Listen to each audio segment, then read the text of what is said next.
Relacionamentos abusivos não deixam apenas marcas emocionais, eles alteram o funcionamento do cérebro. Quem passa por isso tem uma ativação constante da amígdala, que é a área em que traz a percepção do medo, e também alterações no córtex pré-frontal, dificultando a pessoa a ter tomada de decisão.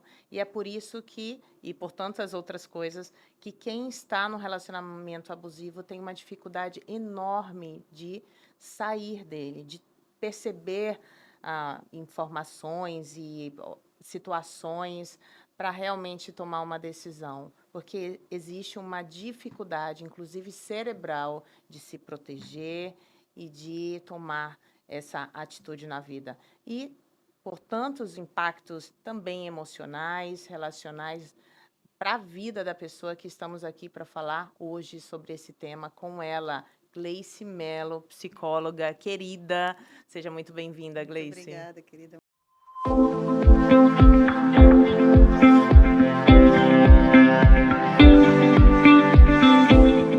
Muito obrigada. De colega para colega, né? Exatamente. De colega para colega, vamos falar sobre um assunto que, olha, está todos os dias no meu consultório. Todos os dias. Idem.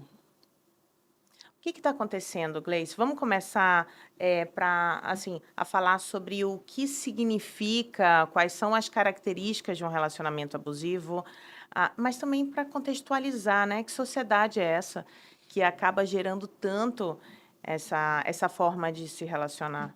Exato. Digamos que um relacionamento abusivo, ele sempre existiu. O relacionamento abusivo ele tem muito a ver com realmente a situação neuropsicológica, o córtex pré-frontal, a própria ativação ou não ativação da amígdala, sim, correto. Porém, temos aí também uma relação direta com o nosso cerebelo, que é onde guarda todas as informações, não só do DNA, mas do RNA. O que eu quero dizer? De acordo com a pesquisadora Sharon Elen, nós temos não só heranças genéticas que mexem com a nossa genética, com o nosso fenótipo ou com o nosso genótipo, mas também nós recebemos uma carga de herança emocional, mental e comportamental. Então, daí a gente já começa a entender um pouquinho o porquê que hoje, dentre 3 ou 4 mulheres, uma está ou esteve ou vai estar em um relacionamento abusivo. E como a gente identifica, como é que eu sei se eu estou num relacionamento abusivo? Que características são essas? A primeira característica é desmistificar que um relacionamento abusivo não é somente um relacionamento de casal, um relacionamento íntimo, um relacionamento entre mulher, esposo, entre 2 esposas ou entre 2 maridos. Não. Um relacionamento abusivo são todas as relações de poder, e aí a gente puxa um pouquinho da sociologia, para esse comportamento social que se amostra hoje em estatísticas horrendas, né? De que essas relações, elas têm um fato, elas têm um composto biológico, mental, emocional, comportamental, sim. Porém, existe uma tríade, existe uma estrutura social que reforça isso. E de onde vem tudo isso? Eu já comecei falando um pouquinho da pesquisa que traz, dizendo que nós realmente recebemos essa carga. Então, se a gente for puxar um pouquinho aí só para Jung, por exemplo, do inconsciente coletivo, dá uma relação direta com o que o próprio Emile Durkheim já traz também na sociologia, dizendo que existe um consciente coletivo. O que difere o consciente do inconsciente coletivo do Jung? Né? É que o consciente é aquilo que eu faço acreditando em que eu estou percebendo os riscos ou não riscos daquilo que eu estou fazendo. Onde é que está o inconsciente? É tudo aquilo que eu faço acreditando que as minhas emoções elas são reais. E aí é quando a amígdala entra, quando ela sequestra literalmente a nossa consciência e imputa em nós a nossa nosso estado de estar refém das nossas emoções. E de onde vem tudo isso? Dos nossos primeiros anos de vida. Inclusive, dos nossos primeiros mesmo, do 0 aos 6 meses. Quando a gente puxa um pouquinho da relação da neurociência com a psicologia sistêmica, a gente traz um pouquinho do que é a relação do vínculo. E como é que é isso? Que história é essa? Só para você ter uma ideia, Maíra, e você que está ouvindo a gente, a relação do vínculo, de acordo com Bowen, ela é tão forte que ela cria a percepção do que é ter ou não a presença do outro. E onde isso é feito? Do 0 aos 6 meses. Por quê? É justamente quando o ser humano chega nesse mundo, tudo já está pré-estabelecido. E a única coisa que esse ser tem são as ferramentas de sobrevivência. O choro, o grito, né? O espernear, o se mexer. Mas onde que está tudo isso? Para você ter uma ideia, até 6 meses as crianças não enxergam. Elas veem apenas o vulto. E onde se concentra a proteção e a sobrevivência, e a gente puxa para o cerebelo, puxa para a amígdala também, né? A questão da ativação do medo. Mas o medo para quê? Não tem medo, eu não sei qual é, mas eu sei que medo de não sobreviver. E aí a gente ativa quem? O inconsciente. O inconsciente vem e diz assim, ok, então é assim que você sobrevive? Então a gente vai criando e mielinizando as ações, as associações neuronais através dos nossos axônios, eles vão criando módulos, né, que vão criando as esferas e as redes de associação mental, que nos dão o quê? A extrema crença de que nós só temos aquela maneira de viver. E aí, quando a gente puxa diretamente essa primeira questão do vínculo, por que isso é tão importante? Quando a criança tem essa idade, a única coisa que ela tem, ela ativa toda a sua percepção sensoromotora. Toque, ouvidos, cheiro e gosto. Então, por que ela conhece a mãe? Cheiro. Ela vai atrás do cheiro. Ela sabe quem é, ela sabe onde está, aquilo que alimenta. Então, olha essa relação. E aí, sabe aquela ideia que todas as mães já sabem, porque eu também passei por isso? Ai, meu Deus. Você faz o neném dormir, ele está calminho. Aí você vai, coloca direitinho no berço. Colocar, parece que tem espinho, o menino grita. Por que isso? Vou explicar. É a ativação das primeiras estruturas de relação de vínculo. Está fora, está separado da minha alimentação, da minha proteção, da minha segurança e da minha sobrevivência. Aí imagina quando essa criança, esse bebê está numa relação disfuncional, uma relação sabe, tumultuosa, ambivalente, insegura, né? Exatamente. Isso explica o porquê do dedinho, como dizem, o dedinho podre, não é? Eu sempre digo para minhas pacientes, você não tem dedinho podre, meu amor, é que você ainda não achou a maneira certa de apontar. Pronto. Então, o que tem nessa infância que faz a pessoa buscar esse relacionamento que não é saudável? É aprender que aquela é a única... Lembre-se que todas as vezes que o cérebro tiver que aprender, ele vai criar padrão. Ele cria padrão justamente para quê? Para que ele economize energia e ele possa saber o que fazer e tomar decisões. Ele sempre vai pelo que ele conhece. Relacionamentos abusivos começam na apresentação do ambiente e das relações sistêmicas deste ambiente.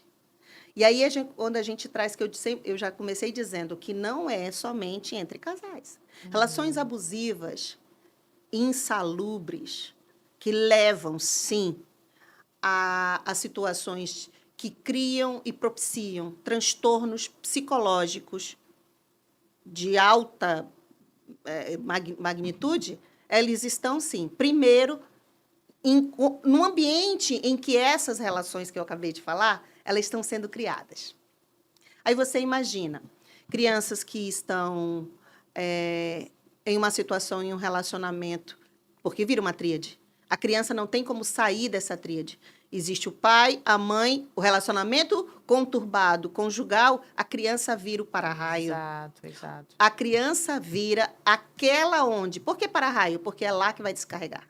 A criança não pode chorar. Então, assim, uma série de situações. Ou então, um mito, né?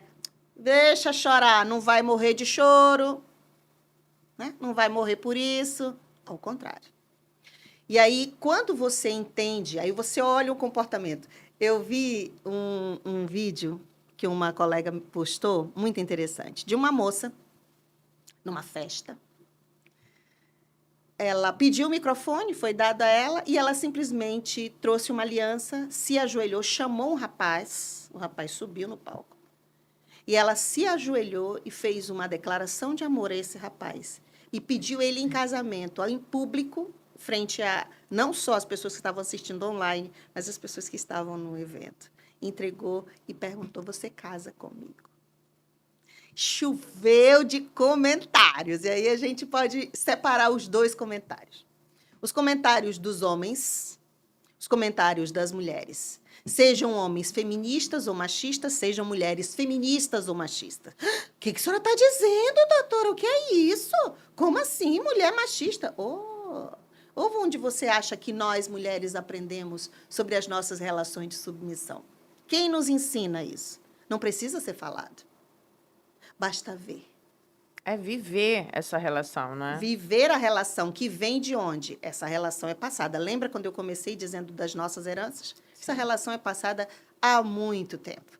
Genética, mental, emocional e comportamental, principalmente ao nosso redor. E aí uma coisa interessante que toda vez que eu faço, o método Sunshine é justamente para isso, para mulheres em dependência ou para curar-se ou para resolver-se de dependência emocional ou que tenham sido vítimas de algum tipo de violência, seja ela patrimonial, as pessoas não veem, né? Porque acham que violência é só física. Não.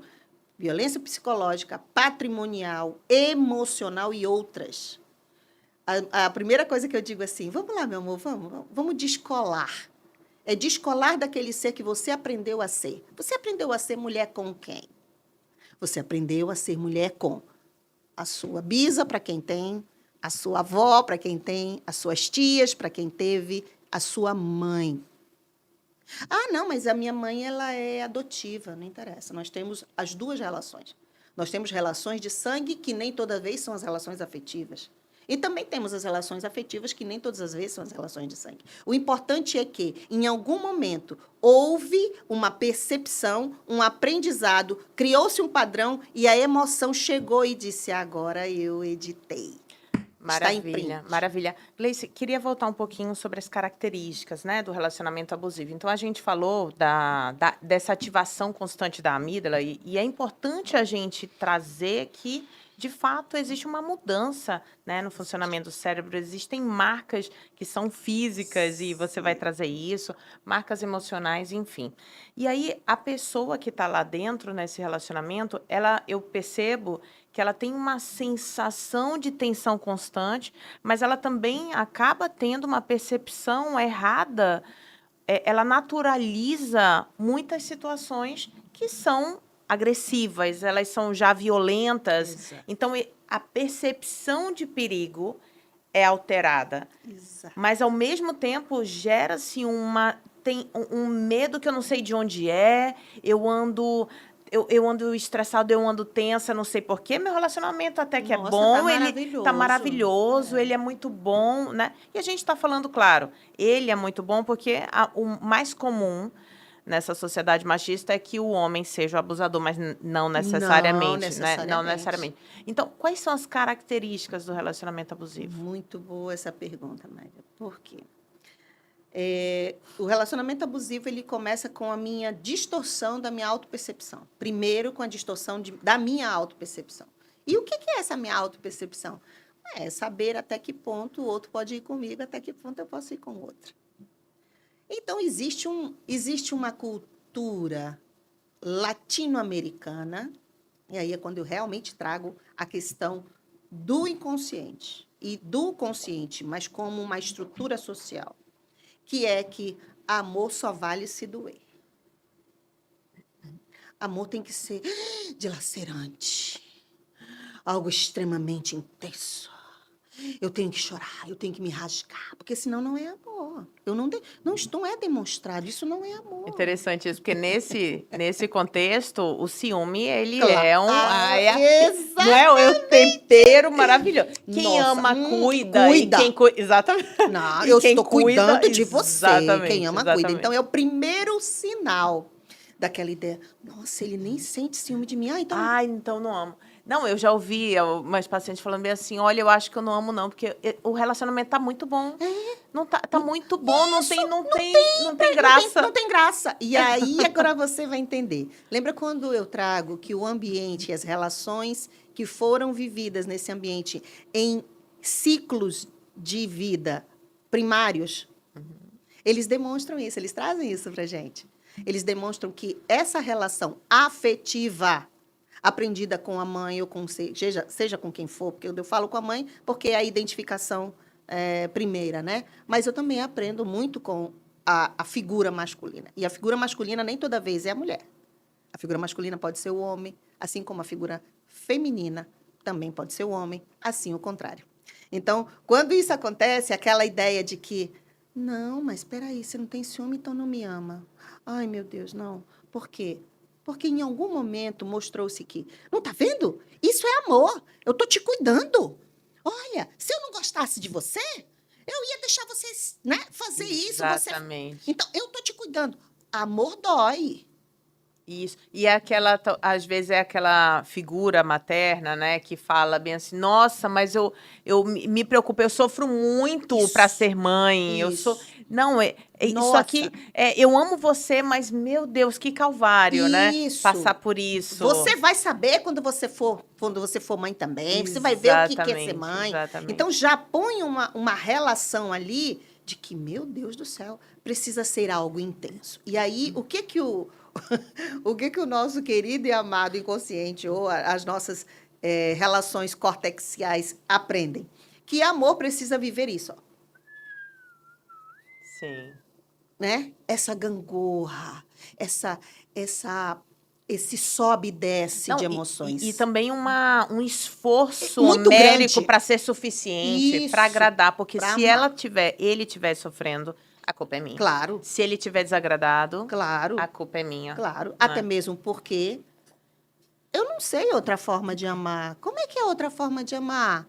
A forma de amar que eu conheço é, eu preciso de autoproteção, eu preciso de uma grande proteção, mas que não é a minha.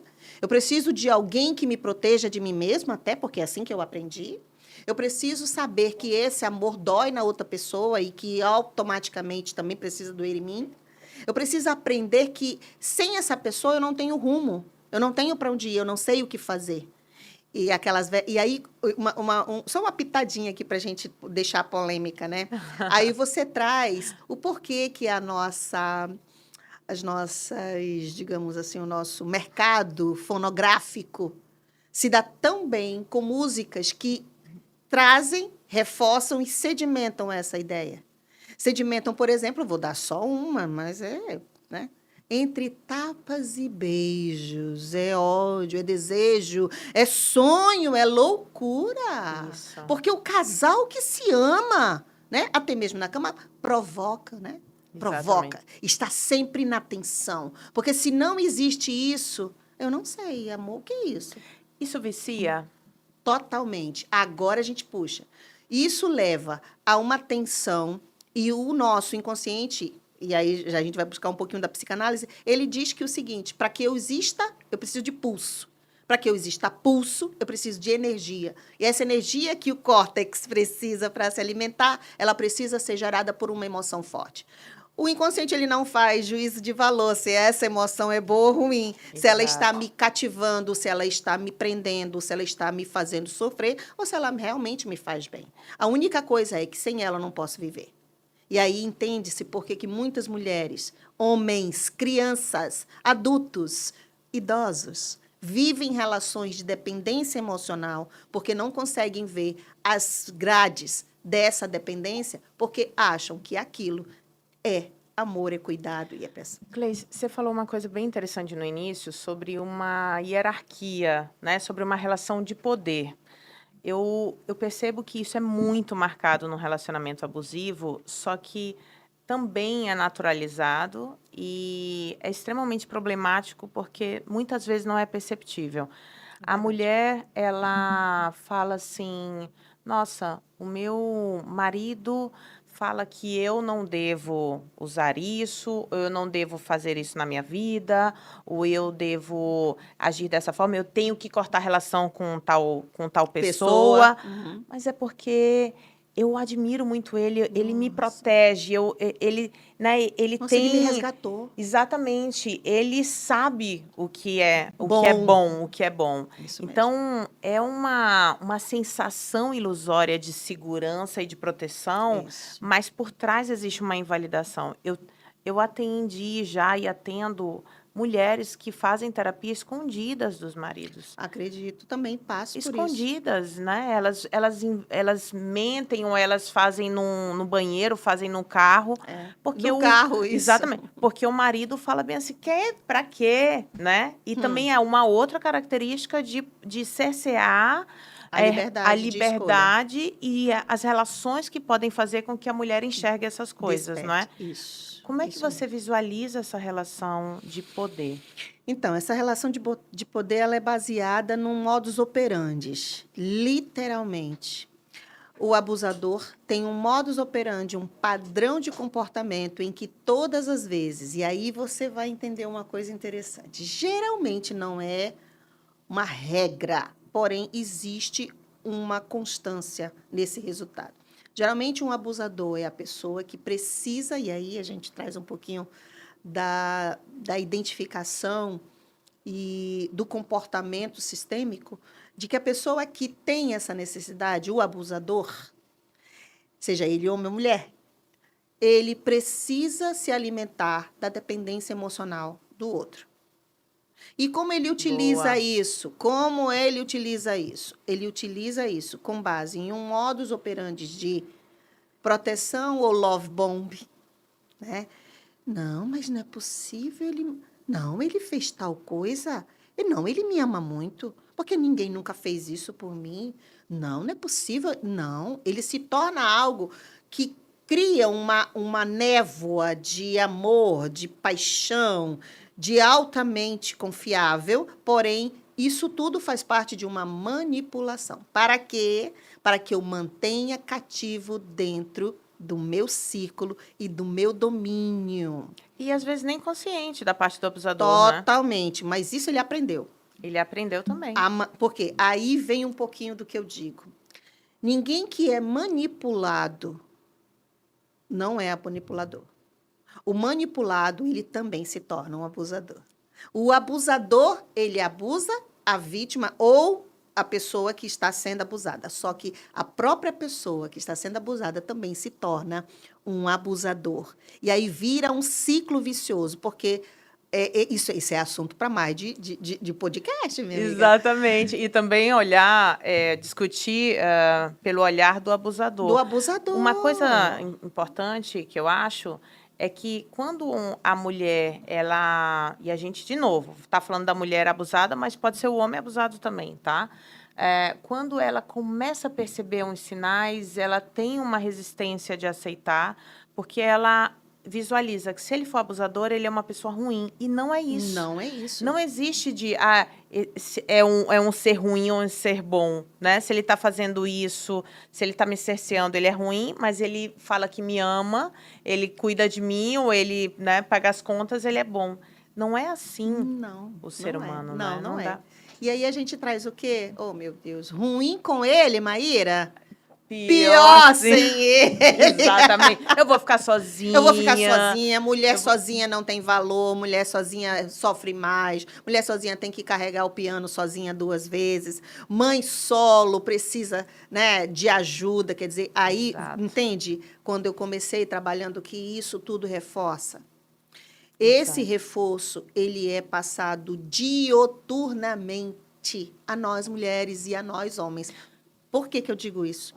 Porque, como você trouxe, se torna invisível, porém, tudo é criado nesse modus operandi para que a pessoa que está ali engendrada nesse sistema, ela não enxergue que tudo aquilo está sobre manipulação. Como é que eu descubro, então, que eu estou ou não estou? Como é que eu sei? Dá uma dica aí, dá uma dica. É simples. Todas as vezes em que você está num relacionamento, eu sempre digo para minhas pacientes, elas já sabem, que você se sente pisando em ovos sem necessidade. Nossa, mas eu sinto, não, eu estou bem, ele está ótimo, ele está maravilhoso, ele me trouxe para isso, ele fez isso, mas é uma sensação que eu tenho que estar alerta aqui o tempo inteiro de que algo não está bem. Exatamente. Primeiro caso, sentiu que está pisando em ovos com qualquer pessoa, e aí eu estendo essa relação abusiva para amigos, para familiares, para filhos. Doutora, como assim? O filho? Oh, você não tem ideia. Filhos com as mães, mães com os filhos, filhos com os pais, pais com os filhos e assim por diante. Um empregador, um chefe, um colega de trabalho. Sim. Essas relações, então, primeiro, relações abusivas, elas estão em qualquer ambiente. Sempre vai existir um modus operandi do abusador e um modus operandi do abusado. E aí, por que eu coloco no masculino? Porque realmente é um todo. E aí vem a segunda característica. A primeira, pisando em ovos. A segunda, uma sensação de que, sei lá, é tão instável. Ora está aqui, ora está aqui, ora está aqui, ora está aqui. Nossa, não existe uma constância. E aí leva a relacionamentos furtivos, por exemplo, ou ações e comportamentos que eu preciso manter velados, que eu preciso manter ali na escura. Eu estou fazendo terapia, mas não posso. Eu vou comprar uma coisinha e estoco porque o marido não pode ver. Isso. Eu vou me encontrar com a Maíra, minha amiga, para a gente conversar e não posso, porque ele não gosta da Maíra. Porque a Maíra é isso, isso, isso. Então, segunda coisa, quando você perceber que o que você faz incomoda algo que não há necessidade de incômodo, observe, pare, é como eu digo para meus pacientes, pare, dê um passo atrás e observe. Terceira característica, só para deixar muito bem claro, sempre vai existir uma relação de posse e de poder. Eu posso, você não pode. Eu faço, você não faz. Eu sei e você não sabe. Eu sou e você não é. Não existe uma relação igualitária, Não direitos existe, iguais, não né? existe. Então, se você viu algum dessas três características, ai, mas, meu Deus, de acordo com a doutora Gleice, então, eu estou vivendo um relacionamento. Calma, calma. Talvez você não esteja porque você não percebeu. E aí, como é que eu sei que eu estou em um relacionamento abusivo? Porque, como você falou, tem pessoas, não, mas eu vivo muito bem, eu sou feliz. Tá tudo bem. Tá tudo bem. Ai, pra que a Maíra foi trazer esse podcast? Agora isso ficou na minha mente.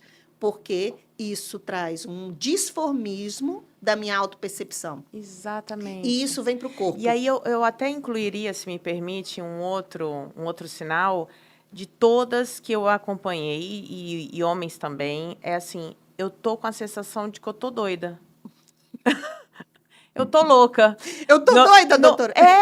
Eu... É verdade. Nossa, parece que eu sinto, mas Não sinto, não é verdade, eu né? sinto uma raiva, eu sinto uma indignação do que ele fez, mas eu acho que é uma besteira que eu tô fazendo. Isso é culpa minha. É uma culpa minha. Eu não posso sentir isso. Então, ela começa a invalidar as Isso. emoções. E a percepção. E a percepção disso. Só que Exatamente. tem alguns lapsos de consciência e depois ela volta. Isso. Não é assim? É assim mesmo. Não, tem algum... Eu acho que eu não tô bem da cabeça, eu acho que não. Aí, não, ele tá certo. Exatamente. Não, ela tá certa. Exatamente. E aí, por que eu coloco ele tá certo, ela tá certa? Porque eu já atendi.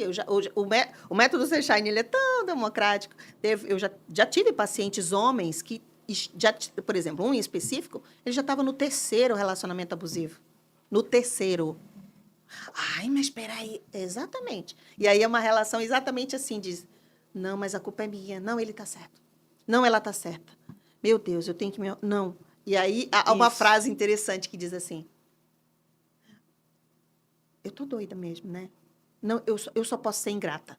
Não, Ingrata, essa é uma palavra muito, é uma vem sempre experiência vem. muito Muito forte. forte, É, porque é. traz a culpa. Exato, mas isso tem a ver com essa naturalização de processos que são muito adoecedores e a invalidação dos sentimentos, das emoções que elas querem dizer tanto, elas estão querendo alertar a pessoa e a pessoa não está Não, mas conseguindo não, é coisa da minha por cabeça. causa dessa relação de manipulação, né? Isso. Então, E aí, no poder, como você falou, a pessoa vai trazendo o que é certo. Então, isso. ela também vai diminuindo e invalidando o que o outro sente e a pessoa internaliza. Internaliza e Não tem como. normaliza isso. E reflexo de tudo isso, a gente estava falando antes de começar, né, a gravação, Gleice. Existe uma cascata de adoecimento quando a Nossa, pessoa se mantém nessa relação, que se torna crônico, mas também quando sai não é fácil. A gente precisa dizer isso, né? precisa, Não é fácil. precisa. As pessoas, elas sofrem por conta de um elemento que a gente não disse ainda, tem um episódio só sobre isso, mas não tem como dissociar, que é a dependência emocional. Exatamente. Então, meus pacientes, minhas pacientes, elas sofrem sim, e é estresse pós-traumático, é depressão, é ansiedade. Conta um Tudo pouquinho junto. disso. É interessante você trazer essa questão, porque eu sempre falo assim, olha, não é a pílula daquele filme azul e vermelho, tá? Você toma, você quer, o que que você quer? Liberdade? Não, toma um, já tá. Não. Não. Já aviso logo. Fazer esse tipo de processo terapêutico, dessa terapia para reverter, a boa notícia é que isso se reverte. Exatamente. A excelente notícia deste podcast é que a boa nova, incrível, é que a nossa neuroplasticidade, ela nos dá a A ferramenta possibilidade. de aprender a viver, sim, com isso, mas ela também nos dá a possibilidade de reaprender e realocar isso. Vamos só voltar. A ideia de que eu tenho essa percepção que não é somente um relacionamento abusivo, a dependência emocional, mas principalmente que eu, ao estar nessa condição, eu aprendi de alguma forma. E aí a gente volta um pouquinho, só um pouquinho, ao que eu falei da relação de vínculo. Eu aprendi que me sobreviver, me relacionar, ter proteção, alimento, né? Nutrição, eu preciso disso. Passa por essa gangorra, mas nem todas as vezes isso vai ser perceptível. Não, e isso faz a pessoa acreditar aquela é melhor, é pior, é ruim sem ele, é Exato. pior sem ele. Por quê? Porque acredita que Claro, acabou. invalida. Acabou, é desamparo. Nossa, eu vou morrer. É falta de amor. Eu vou morrer. Exatamente, perfeito. Ou ao contrário, que eu já ouvi. Doutora, se eu... Ai, doutora, ele vai morrer, doutora. Também, Né? também. Aí também. vem a relação também da mulher salvadora, da mulher... Exatamente. Aí a gente precisa fazer essa relação com a dependência emocional, porque geralmente o dependente emocional é aquele que precisa se doar muito para receber um pouquinho, né? E quando ele recebe um pouquinho, alivia. Porém, entretanto, ele é o salvador, ou ele é a salvadora do mundo. Nossa, não, eu aprendi que eu que tenho que fazer, né? E as relações de culpa nesses relacionamentos acontecem verdadeiramente e elas são introjetadas mental, emocional e comportamental. Você já tem um comportamento esguio, um comportamento menor, um comportamento subalterno, um comportamento de sumir, de não poder aparecer mais do que o outro. Isso a gente vê demais. E como a gente falou antes de começar, isso traz um disformismo corporal. Por que disforme? Porque disforma. A pessoa... Eu tive uma paciente que ela vivia uma relação abusiva, inclusive não só com namorados, mas também com a mãe e com o pai. E ela tinha... o corpo dela, ele ia secando, assim, ele ia diminuindo. É como se ela comesse, mas aquela nutrição não valesse. Ela não comia, não queria mais comer. E ela lutava muito para engordar. Lutava muito para ganhar meio quilo. Eu disse assim, troca comigo. E ao contrário também. Por quê? Porque na mente dela, olha como isso é tão poderoso. Nossa, eu prefiro sumir, era o que ela dizia. E realmente o corpo entendia isso. Ele vai sumir. São comandos. São comandos estabelecidos. Ao contrário também. Então, eu vou comer muito, porque eu preciso abarcar uma necessidade emocional que eu não tenho, e ajuda os desequilíbrios alimentares também têm a ver com isso. E também porque se eu não for tão atraente, se eu não for tão visual, se eu não for tão expansiva, quem sabe ele diminua essa proteção tão grande, aí eu também não apareço. Que isso, andar com essas pernas do lado de fora? Que isso, não sei o quê? E esse corpo, não sei o quê? Tá muito magra, tá muito gorda, sempre vai estar em insuficiência. Então, eu vou sempre buscar o contrário.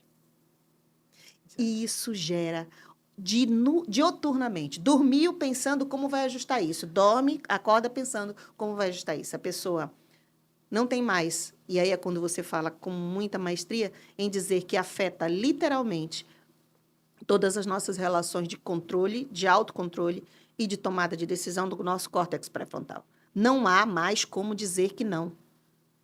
Tudo isso fica em total,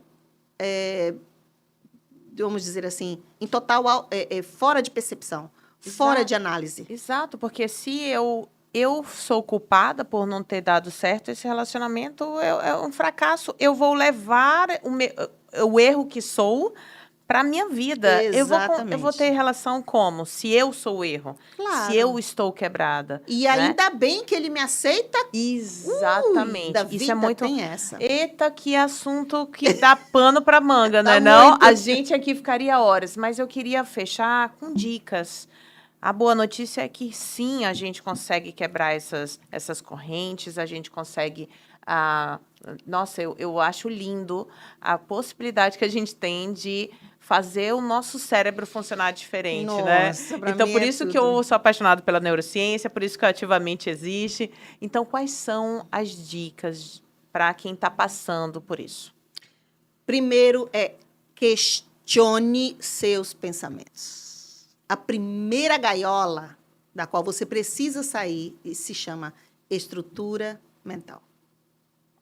E é interessante você falar sobre isso, porque também foi isso que me levou a criar a metodologia, método Sunshine, que é de 5 passos, e a primeira delas, é a identificação. Identificar o quê? Quem sou eu com as minhas emoções e como eu estou nas minhas relações.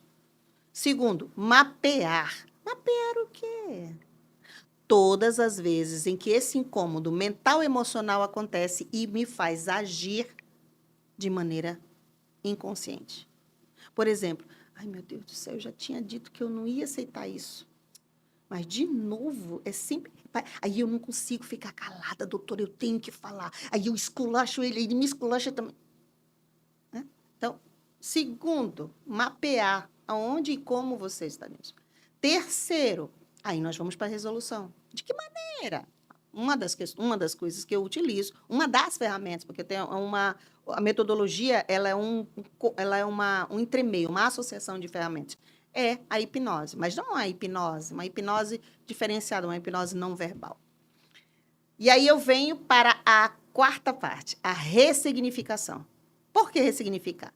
Para que eu entenda tudo o que aconteceu comigo, eu valide a mim mesma, eu me autoacolho, eu me autopercebo e eu vou para a quinta fase, que é criar estratégias para nunca voltar.